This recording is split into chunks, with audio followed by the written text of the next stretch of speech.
Now to our top story, and that is exactly what's taking center stage, trade. President Trump set to meet with the European Commission President Jean-Claude Juncker today amid escalating trade tensions. Here now is California Congressman Darrell Issa, member of the House Judiciary Oversight and Foreign Affairs Committees. Congressman, it's always a pleasure to see you. Thanks so much for joining me.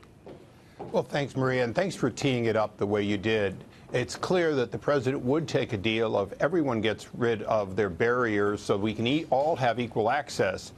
What he doesn't want is, and he's been very clear about it, he doesn't want deals in which, at the end of the day, they keep their barriers from goods like Europe does for our food.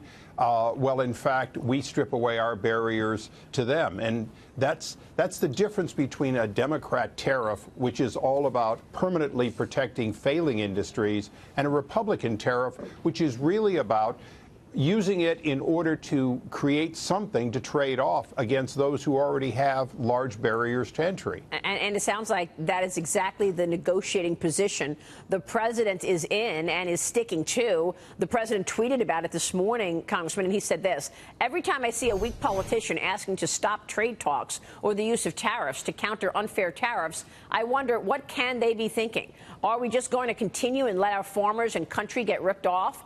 Lost $817 billion on trade last year. No weakness. And then he says this, Congressman: China is targeting our farmers, who they know I love and respect, as a way of getting me to continue allowing them to take advantage of the United States. They are being vicious in what will be their failed attempt. We were being nice until now. China made $517 billion on U.S. last year. So the president has a point in terms of getting tougher. But, Congressman, what is Plan B if our friends stick to it and continue with their retaliatory tariffs? Well, we're the largest buyer from the rest of the world of important consumer goods, and even with the tariffs, we will continue to be a major buyer of aluminum and steel. We certainly are the largest consumer of automobiles, but those automobiles could be made in the United States rather than depending on the imports, who, quite frankly, in some cases are genuinely trying to just be competitive, and in some cases they are sheltering their domestic markets, Germany being a good example. Well, I mean, look at what the administration is doing today, announcing this $12 billion in aid for U.S. farmers affected by the current trade dispute. Earlier on the program, I spoke with Agriculture Secretary Sonny Perdue, as well as American dairy farmers. This morning, they joined me. This is what they said about this farm aid and these trade tensions. Listen to this. This is a temporary measure, hopefully to show China and other countries they cannot bully the U.S. into caving in on unfair trade practices. That's exactly what President Trump's strategy is, and I think it will work. And certainly, we'd rather have trade rather than aid. I estimate that the industry is going to lose about, and is losing about, $10 million a day. $3.6 billion a year. I do agree with President Trump. We need to fix this long term so that we can have sustainable agriculture. But what are your thoughts, Congressman, on this aid, $12 billion? I mean, when does it stop? You know, or is government going to be expected to give aid to technology companies and manufacturers and apparel makers, et cetera, as these tariffs start to take hold? Well, to partially offset any time there's a trade difference has been in every trade deal, including NAFTA. Dollars have been set aside for re-education or for lost jobs or other compensation. So there's nothing unusual here. We can debate the amount and the length based on what events occur. But look, Americans sometimes look at everything as America versus the rest of the world. If you step back for a second, and I know you look at the globe, if you look at Brexit, that tells you what Europe's all about. They're saying to Britain, we're going to treat you like the United States if you leave us. And you know what? That's having a real effect, because the relationship within the European Union is what we have a theoretical promise of, that we're going to have free access to they and they to us. Brexit is showing that they intend and they can use the same techniques against Great Britain that they've used against us. And that's having an effect. So I think for Americans, realize we're not in this alone. Europe uses their barriers conveniently sometimes against Africa, conveniently against China. As a matter of fact, Europeans have come in to my office repeatedly saying, we're sure happy you're doing what you're doing on steel because we need to do that. But at the same time, when they're the unfair traders like they are on our agricultural products, they go out of their way to pretend that it's all about GMOs and concern for health, when in fact it's a barrier to entry of our products. Wow, that's an important analysis that you make, comparing it to Brexit. It's a good analogy.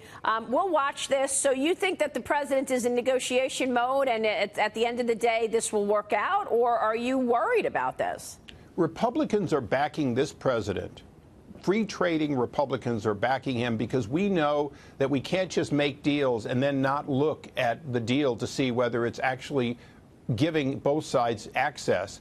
And we've looked at him now. The president looked at him. He campaigned saying, we're not getting the access from NAFTA we were supposed to get. We're seeing Chinese goods come in with Mexican names on them with very little Mexican content. He's looked at each of the imperfections. In my own district back in California, we're not even having sanitation requirements that were in our agreement from Mexico honored. So there are lots of issues. This administration, whether it's through EPA or Commerce or the trade ambassador, they are trying simply to get what we were promised and what the other side says they have but doesn't have. Really important points you make. Let me switch gears and ask you about Secretary of State Mike Pompeo. He is set to testify before the Senate Foreign Relations Committee today. What would you like to hear from him regarding the Trump-Putin summit, and where are we in terms of that relationship, in your view?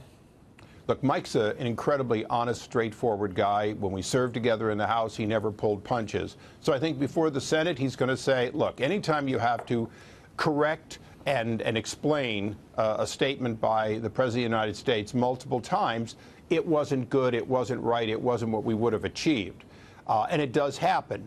But at the end of the day, he's going to go through item by item, current sanctions against Russia, current intent to continue and expand them if we can't get the cooperation in Syria, in Iran, in other areas of the world. And quite frankly, he's going to be asked and he's going to answer just as any member of the House would today.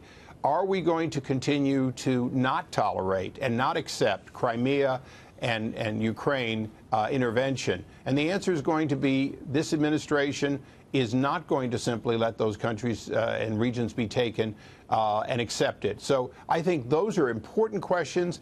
They were not answered as well in Helsinki as they should have been. Mike's prepared. He's going to very clearly, the Secretary is going to very clearly put a position that is the final position we understood from the president and not necessarily the confusion in Helsinki. Do you think there was success on any level? I mean, there are stories out there that they came to an agreement on Syria, Putin and President Trump did.